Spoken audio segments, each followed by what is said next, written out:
Bom dia para vocês todos que já adentraram nessa sétima live do dia 8 de junho. Bom, até o prezado momento, nós já estamos corrigindo as nossas atividades que foram propostas nesse período da educação remota, desde lá do dia 20 de março, estamos nessa condição.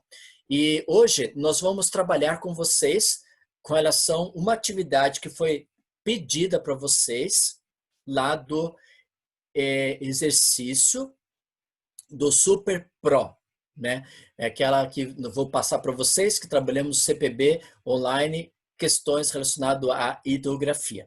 Antes de começar a aula, vamos pedir a presença de Jesus através de uma oração. Obrigado a Deus pelas bênçãos concedidas até o prezado momento. Muito obrigado pelas vitórias alcançadas em Jesus Cristo. Quero convidar o Senhor Jesus para estar presente com a turma 121 e 122, que nós possamos ter um ótimo dia abençoado por Ti e possamos sentir a presença de Jesus Cristo no nosso coração. Cuida-nos e nos proteja, em Teu nome te pedimos, em Jesus Cristo, nosso Salvador. Amém. Bom, estamos já partindo para a semana, dia 8 de junho, dia 8 a 10 de junho, e estamos indo para o final do mesmo. Hoje eu quero compartilhar a tela com vocês, né?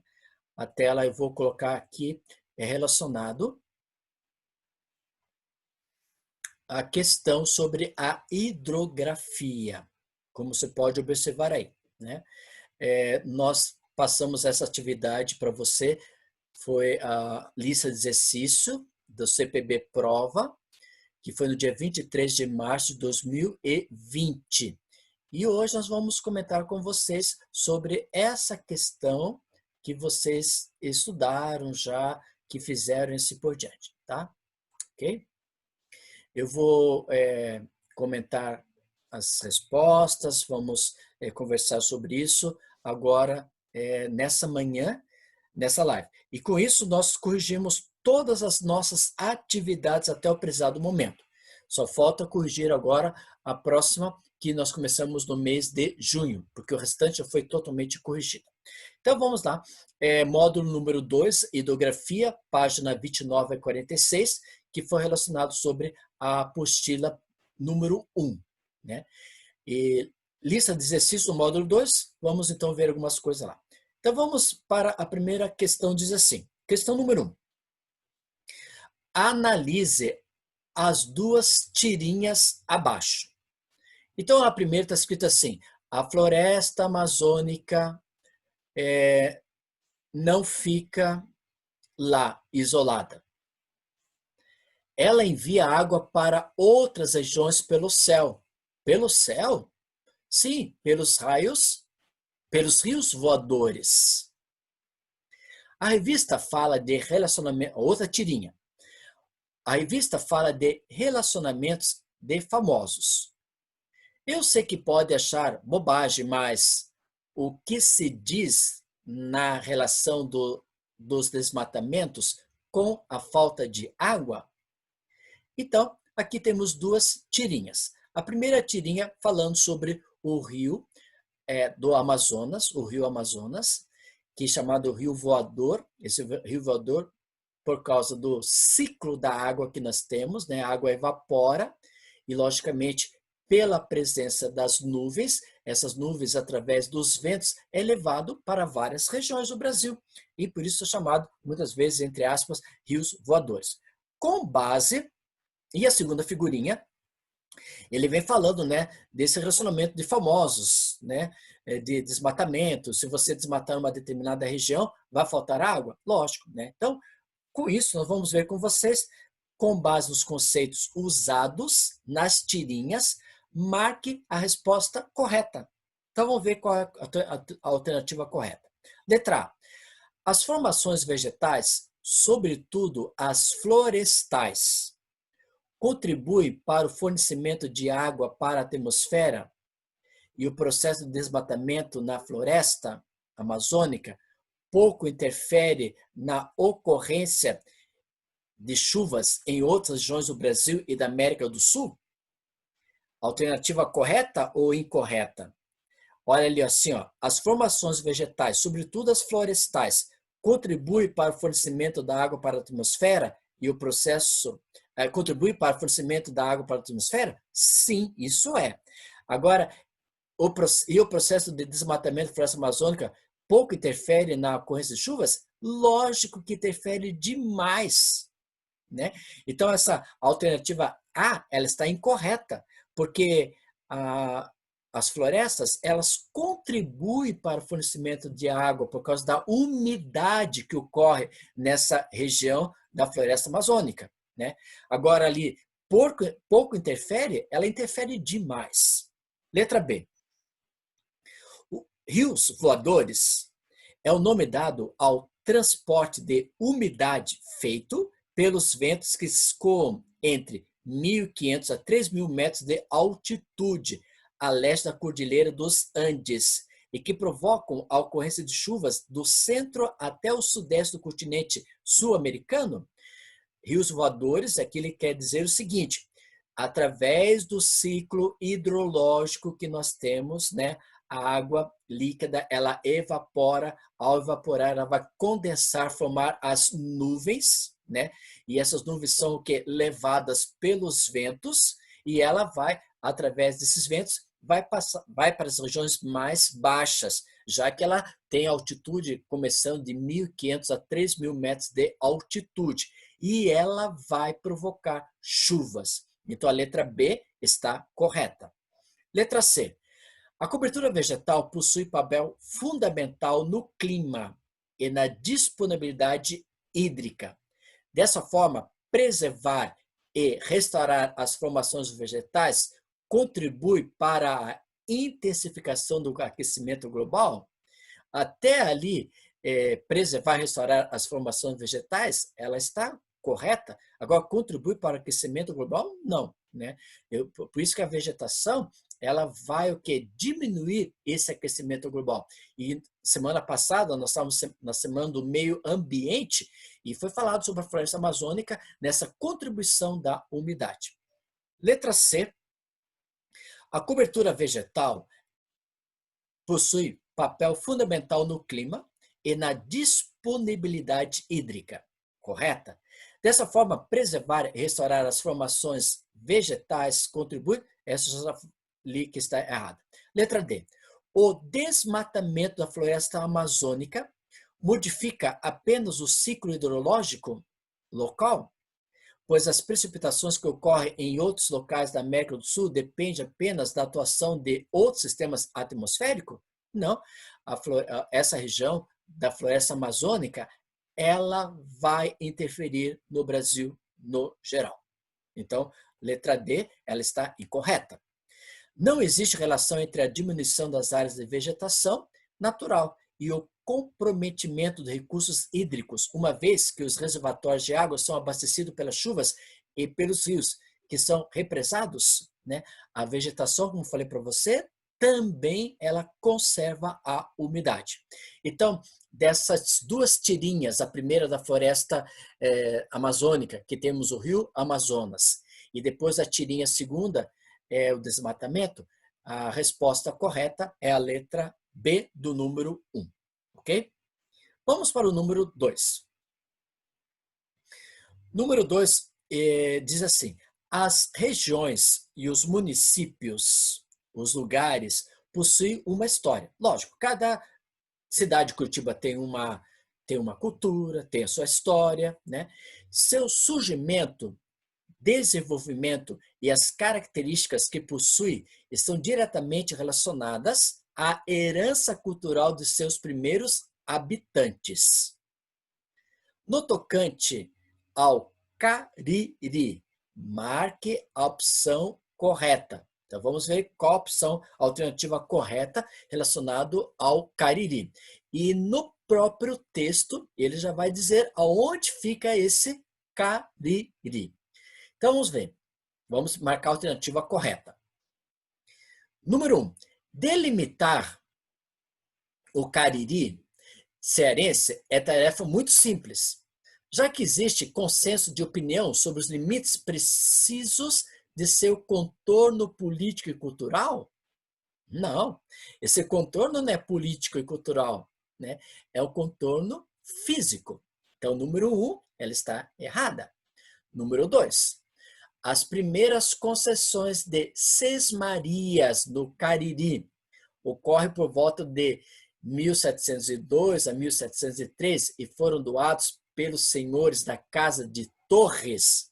Essa é uma questão, ela é bem histórica e pontual da região do Ceará. A gente não tem muito esse conhecimento porque a gente não convive muito com essa localidade. Mas essa alternativa está correta, essa concessão de Sesmarias, né? Número 3. A princípio, a ocupação do Cariri ocorreu seguindo a lógica da divisão territorial do trabalho, que destinava as áreas do interior para a criação de gado. Porém, devido à existência de características ambientais que tornavam o Cariri propício ao cultivo da terra, formou-se na região uma economia agrícola baseada na agroindústria, como cana-de-açúcar e agricultura de alto consumo e pequena comercialização. Número 3, a alternativa está correta, porque nas margens do rio Cariri foi o que desenvolvido esse tipo de atividade agrícola, tanto agrícola voltada para a indústria, como a caso a cana-de-açúcar, como alto consumo. Número 4. Podemos afirmar que na região do Cariri não ocorreu fragmentação da propriedade de terra, especialmente nos municípios de Crato, Missão Velha, Barbalha, Juazeiro do Norte e Jardim. Como falei para você, essa é uma questão bem conceitual da região do Nordeste brasileiro, né? Nós não temos muita convivência, mas essa região do Cariri, onde passa esse rio, ela ocorreu essa fragmentação. Então, o número 4, ela é incorreta. Número 5. Sendo o Cariri uma área bem mais úmida do que o restante do sertão no passado, durante os períodos das várias secas que assolam o Nordeste brasileiro, o adensamento populacional se intensificou devido aos migrantes que buscavam encontrar melhores condições de sobrevivência nas áreas próximas às fontes e brejos do Cariri cearense. A alternativa, ela está correta. Então, a número 2 é apenas a número 2. As alternativas 2, 3 e 5 são alternativas corretas. Ok? Continuando. Como falei, essa número 2 é um pouco difícil, por causa que esse Tocantins Cariri, ela faz parte da região nordestina, né? E não é muito do nosso contexto aqui da região sul, mas a região Cariri é a região de grande conservação de água que temos na região do sertão. Número 3 também é lá da região do Nordeste brasileiro, né? O 3 diz o seguinte: observe atentamente a imagem de satélite a seguir, e onde se observam partes do estado de Alagoas, na região nordeste do Brasil. Então vamos ver lá o seguinte: aqui nós temos o Rio São Francisco, como você pode observar, e aqui nós temos a região onde deságua o Rio São Francisco, Piaçabuçu. O principal rio que atravessa a área indicada pelo círculo escuro colaborou diretamente para a formação da seguinte feição do relevo. Olha só, aqui temos o Rio São Francisco, como você pode observar. O Rio São Francisco nasce na região sudeste. Na região sudeste ela nasce, certo? E ao nascer na região sudeste, ela vem até aqui na região nordeste. E ao vir até a região nordeste, ela deságua onde? No Oceano Atlântico, bem nessa região do Piaçabuçu. E qual a alternativa correta? O que vai formar bem nesse círculo aqui, nessa região aqui? Ela vai formar o que nós conhecemos como região de delta, porque nós temos o quê? Muitos rios que desaguam nessa... o Rio São Francisco, ao desaguar no Oceano Atlântico, ela sai de várias saídas, ao ter várias saídas, nós chamamos de delta, ok? Então, essa alternativa, ela correta é a letra C. A letra B, delta. Obrigado. Próximo. Então, a número 1 foi B, a número 2 foi C e a número 3 foi B. Vamos para o número 4. Observe o mapa dos locais do confinamento e afloramento do aquífero Guarani. As áreas de afloramento e confinamento do aquífero do Guarani no Brasil pode ser o quê? Então vamos ver. Aqui, nessa parte mais escura, nós podemos observar onde está situado o aquífero Guarani. Você pode observar, pega o sul do estado de Goiás, pega a região oeste de Minas Gerais, pega bem a metade do estado de São Paulo, pega um pedaço do Mato Grosso do Sul, né, parte leste, pega o Paraná também, a mesma coisa, metade, pega Santa Catarina do oeste, do leste para o oeste, e o Rio Grande do Sul pega a parte mais oeste. Esses aqui são os locais onde nós temos o aquífero Guarani. Essa parte mais escura que se pode observar no mapa é a área de afloramento. A área de afloramento nós chamamos aqui, por exemplo, é o local onde temos a grande concentração de vegetação. E aqui a mesma coisa nessa parte onde está mais escura. Essa área de afloramento é a área onde vamos ter também a formação de rios que vão alimentar o aquífero Guarani. E o confinamento é essa área aqui fechada onde nós temos na proposta. Em relação ao aquífero Guarani, que é o número 4 que nós estamos vendo com você, é possível constatar que, letra A, embora apresente importantes pontos de afloramento, ainda não se desenvolveram tecnologias que possam explorar suas águas, e por isso poderá apenas ser utilizado para gerações futuras. Então vamos marcar, em relação ao aquífero Guarani, é possível constatar que. Então essa alternativa ela não é correta, porque nós temos essa tecnologia para explorar essa região. B, só que não é feita para não acabar com toda a estrutura que nós temos do próprio condições humanas. Continuando, letra B. Não pode ser utilizado no fornecimento de água, pois apresenta poucas áreas de afloramento. Letra C.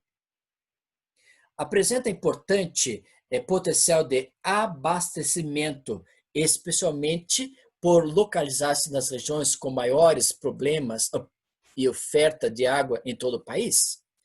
É restrito à região sul do Brasil, por isso a capacidade de abastecimento é baixa. E a letra E. As áreas de afloramento ocorrem em locais de intensa atividade agropecuária, como se pode observar aqui. Aqui, onde temos o surgimento, que temos rios, temos a região do Cerrado. E aonde temos o quê? Uma grande atividade agrícola. A mesma coisa essa região aqui. Essa região aqui é muito cultivável.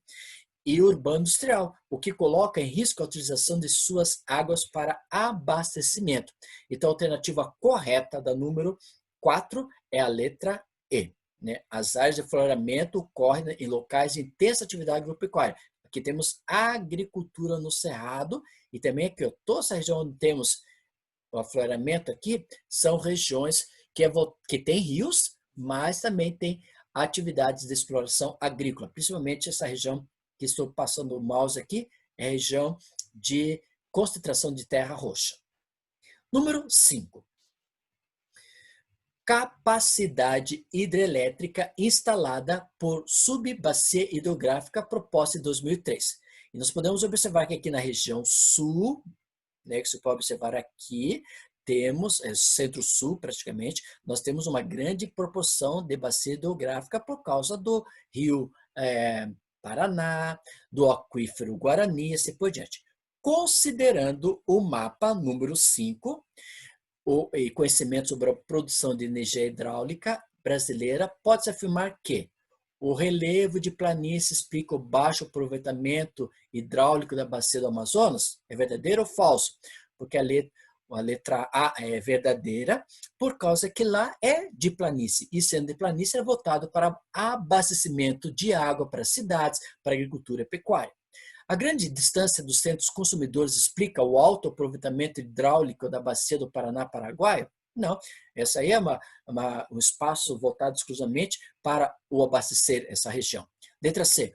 O relevo de depressões explica o baixo aproveitamento hidráulico da bacia do Atlântico Leste? Não. Letra D. A grande diversidade biológica explica o alto aproveitamento hidráulico da bacia do Atlântico Norte-Nordeste? Nordeste-Norte, essa região aqui, ó.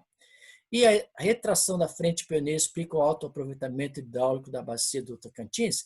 Então, aqui diz o seguinte: capacidade elétrica instalada por subbacia hidrográfica, considerando o mapa e conhecimento sobre a produção de energia hidráulica brasileira, pode-se afirmar que, número 5, letra A, o relevo da planície explica o baixo aproveitamento hidráulico da bacia do Amazonas. Então, letra A, a marca dessa número 5. Número 6 diz o seguinte: as condições atuais do clima global são responsáveis pela diferenciação da salinidade, grande concentração de sal no solo, dos oceanos, em diferentes latitudes. Latitudes são linhas paralelas ao Equador, conforme a ilustração abaixo. Então, você vai ter hemisfério norte, hemisfério sul e a formação da salinidade. A partir do texto e do gráfico, é correto afirmar que, número 6, vamos lá, os baixos teores de sais dos oceanos são observados em toda a faixa de baixas latitudes. Em decorrência do balanço existente entre o excesso de precipitação e o declínio da evaporação ao longo de todo o ano, aqui diz o seguinte: os baixos teores de sais dos oceanos são observados em toda a faixa de baixa latitude. Você pode observar aqui, ó. Aqui nós temos hemisfério norte e hemisfério sul. Você pode observar aqui 90 graus e aqui vê 60 graus. Né? Olha 60 graus do hemisfério norte como está baixo a latitude. E aqui está elevado no hemisfério sul. Então, a letra A não é essa alternativa correta. Letra B. O excesso de precipitação nas áreas de médias latitudes. E médias latitudes são aqui da região do Trópico de Câncer, no hemisfério norte, e o Trópico de Capricórnio, no sul. E na proximidade dos polos, aqui vai ter o polo norte e aqui o polo sul. É responsável pela ocorrência de maior salinidade dos oceanos do hemisfério sul, né? Então, esse excesso de precipitações vai ter essa formação de salinidade, grande quantidade? Não. Letra C. Nas áreas próximas a 90 graus latitude, a salinidade dos oceanos é similar, pois as condições climáticas favorecem a ocorrência de grandes volumes de chuva? Não, ela não tem grande volume de chuva. A maior quantidade de chuva que vai ocorrer vai ser na região intertropical, como você pode observar, 30 graus aqui e 30 graus aqui. Ó. 30 graus norte e 30 graus sul na latitudes. Letra D, o percentual mais baixo de salinidade dos oceanos nas altas latitudes tem relação com maior entrada de água doce dos oceanos que ocorre em razão do derretimento das geleiras, como você pode observar nesse espaço. Então, a questão número 6 é a letra D. Número 7. A foz, onde deságua as águas de um determinado rio, pode apresentar diferentes formas. É correto afirmar que a foz do rio, que desemboca diretamente no mar, criando um ambiente de encontro de água doce e água salgada. É chamada do quê?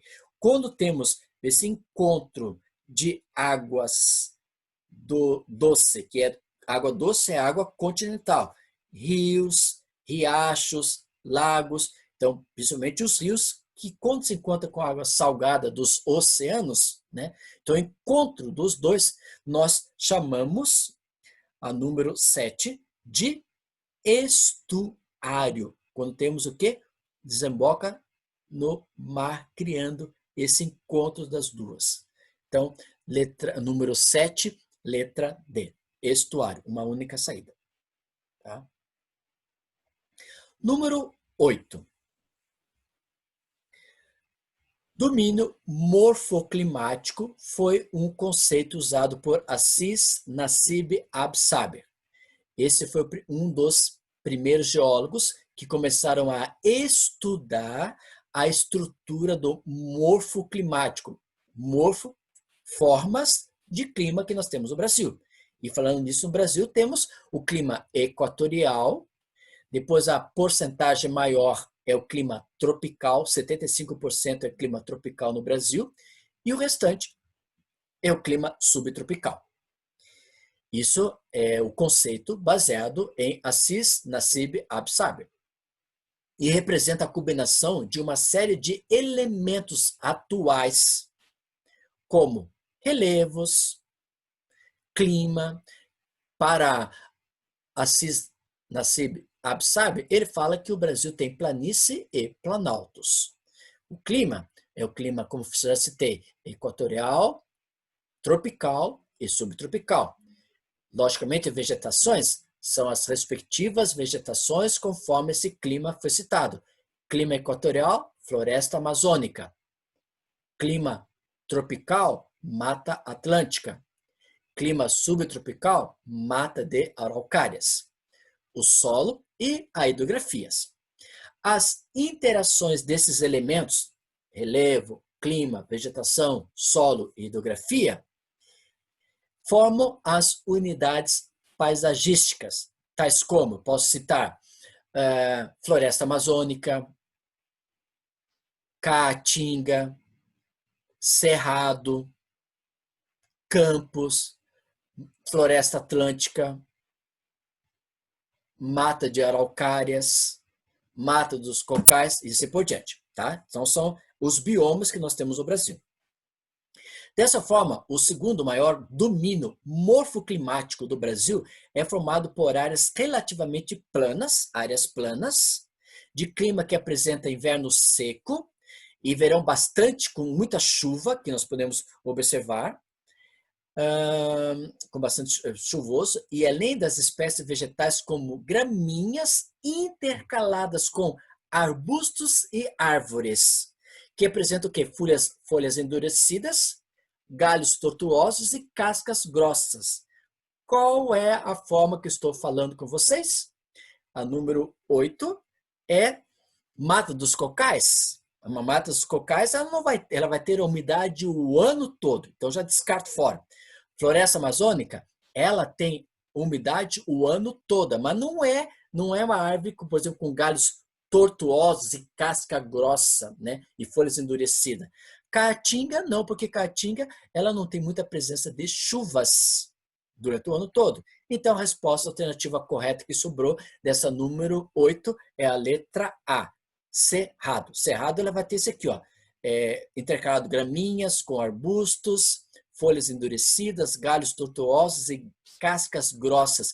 E isso forma o que nós conhecemos as características paisagísticas do texto, que é o cerrado. Vamos agora ao número 9. O 9 diz o seguinte: compreender a dinâmica de vazão dos rios é fundamental para o gerenciamento dos recursos hídricos, pois a captação da água, né, para onde essa água vai, então vai ser infiltrada, ou vai para os rios, ou vai infiltrar, atende às diferentes necessidades da sociedade e pode ser comprometida em caso de estiagem extrema, como está ocorrendo atualmente em Curitiba e na sua região metropolitana. Estamos tendo o quê?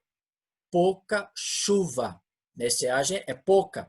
E isso vai faltando água nos bairros de Curitiba, batendo rodízio, intercalando para ter água numa determinada localidade, aí falta numa parte de um bairro da cidade, falta água num dia, vem no outro dia, né? Para conter essa falta de chuva.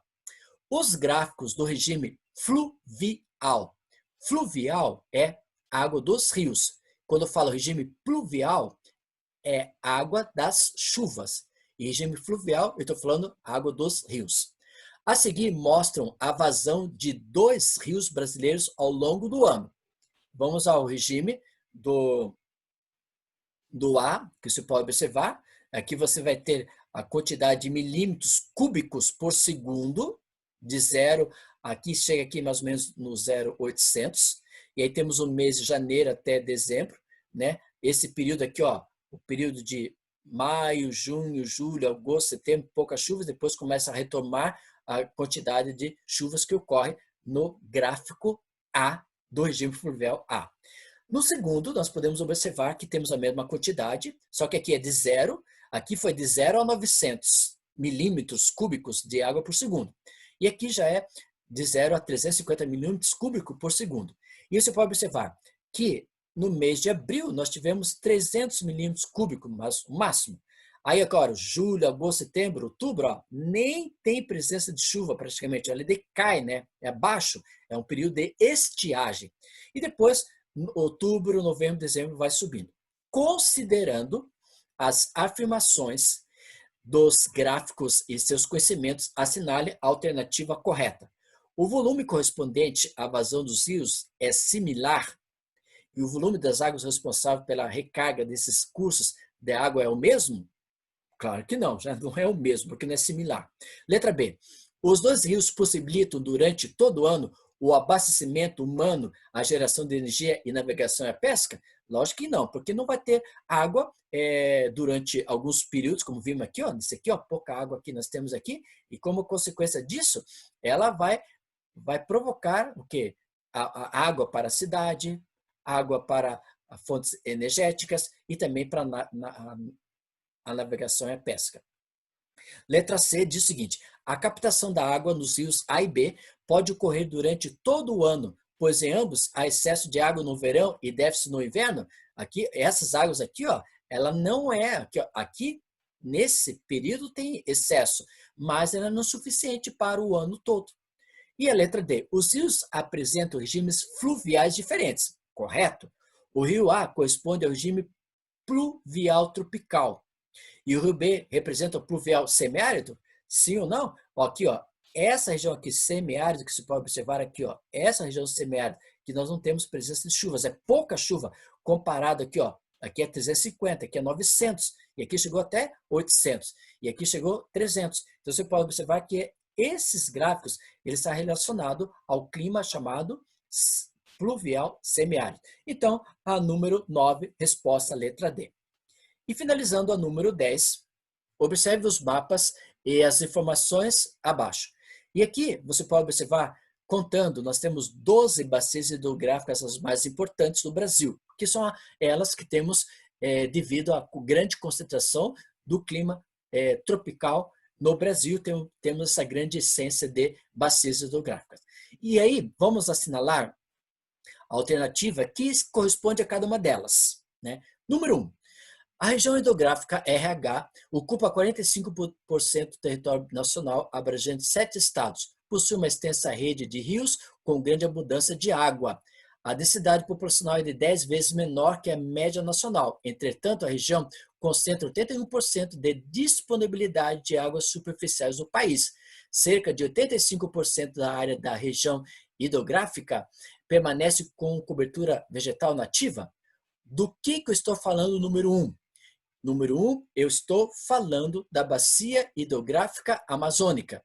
Então, a letra B tem, a letra D tem e a letra E tem. Número 2, a região hidrográfica ocupa 7,5% do território brasileiro, abrangendo 7 estados: Bahia, Minas Gerais, Pernambuco, Alagoas, Sergipe, Goiás e Distrito Federal. A precipitação média anual da região hidrográfica é muito abaixo da média nacional, apresentando frequentes situações de escassez de água. Entretanto, a RH tem importante papel na geração de energia para a região nordeste do país. Eu estou falando na questão do São Francisco. A, C, D tem São Francisco. E última, a região hidrográfica ocupa 10% do território brasileiro, abrangendo 7 estados: São Paulo, Paraná, Mato Grosso, Sul, Minas Gerais, Goiás, Santa Catarina e Distrito Federal. É a região mais populosa e de maior desenvolvimento econômico do país. Por isso, possui as maiores demandas. Então, essa alternativa é a resposta letra D. Finalizando, vamos através de uma oração. Obrigado a Deus por essa aula e que o senhor possa estar presente com a turma 121 e 122 nas suas atividades desse dia. Muito obrigado pela cooperação, pelo apoio e obrigado por Jesus Cristo. Em teu nome te agradecemos. Amém. Muito obrigado a Deus. Obrigado vocês, 121, 122, pela cooperação. Tchau, professor. E vocês estejam presentes, né? Felizes nesse feriado que nós vamos ter no dia 11 de junho, tá bom? Com isso, nós terminamos todas as nossas correções do primeiro bimestre. E agora, na aula que vem, vamos começar com a correção do segundo bimestre. Tchau para vocês, felicidades, muito obrigado por tudo. Até a próxima vez. Tchau, professor. Tchau, tchau, professor. Tchau, tchau, obrigado, tchau, tchau.